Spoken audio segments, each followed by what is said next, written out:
Pour illustrer ce préambule, prenons deux exemples d'affirmations totalement justes, mais pour la plupart des gens parfaitement inutiles.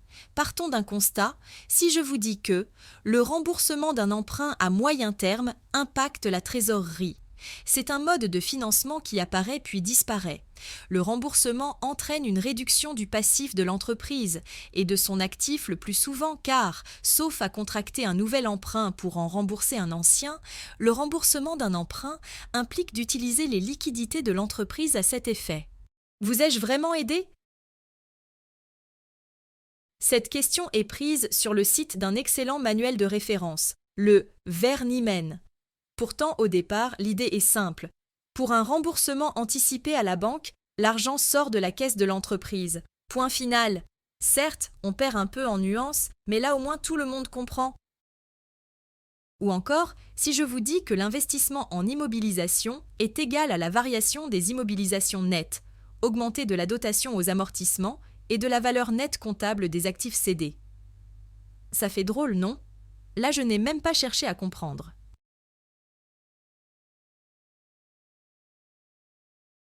Alors, repartons de zéro. Pourquoi tenir sa comptabilité? Parce qu'on le doit, tout simplement. En tout cas, la plupart des entreprises. Mieux vaut le faire sérieusement.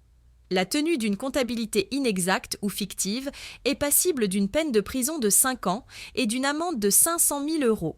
Les règles de la comptabilité générale s'imposent à toutes les entreprises industrielles et commerciales selon le Code du commerce. Elles servent à vérifier que l'entreprise s'est acquittée de ses impôts et permettent d'informer les actionnaires ou d'autres partenaires de la société. Cette comptabilité doit être à la fois sincère et régulière. Elle doit être représentative de la réalité de l'entreprise le plus fidèlement possible. On entend par comptabilité l'établissement des factures, l'enregistrement des mouvements d'argent, le contrôle et l'archivage des pièces et justificatifs comptables.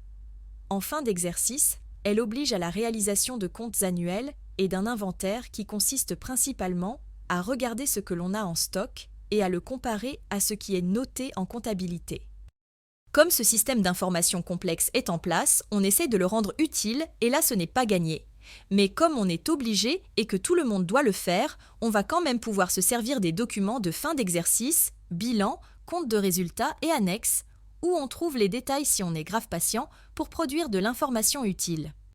Nous sommes bien loin de la compta pour gérer et piloter. On ne voit pas bien comment un principe général de plan comptable régulé par un collège d'une vingtaine de membres et qui s'applique à tous pourrait améliorer la gestion de millions d'entreprises.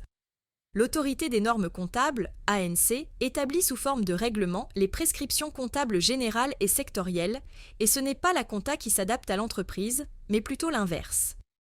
Pour le reste, savoir que quand tu débites le compte 411, client et compte rattachés, tu crédites le compte 571, TVA collectée et le compte 70, production vendue, et que quand le client paye, tu débites le compte banque et crédites le compte client et compte rattaché, tout le monde s'en fout à part le comptable et le contrôleur fiscal.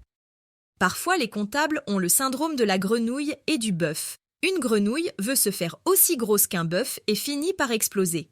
Pas question de dénigrer la compta et les comptables, ils sont ma foi fort utiles pour faire de la comptabilité. En revanche, leur avis sur une décision à prendre en dehors de ce champ n'est pas plus important que celui des commerciaux, des RH, des juristes, des marketeurs ou même du jardinier.